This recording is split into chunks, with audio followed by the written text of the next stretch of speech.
هذه قرية الزعينية، وهي قرية كردية في منطقة جسر الشغور في محافظة إدلب، حيث تبعد عن منطقة جسر الشغور 14 كيلومتر، وعن ناحية بدامة حوالي 7 كيلومتر.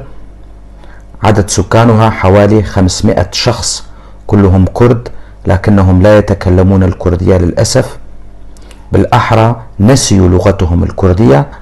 يمر بها نهران وهما الزعينية والفشون. القرية تشتهر بزراعة الخوخ والتفاح والخضروات. من عائلاتها حاج سليمان، الليري، والحسين. هذه المعلومات وصلتني من أحد أبناء منطقة جسر الشغور، وأنا ألقيها بصوتي. أنا علي عبد الله كولو، منطقة درباسية في محافظة حسكة.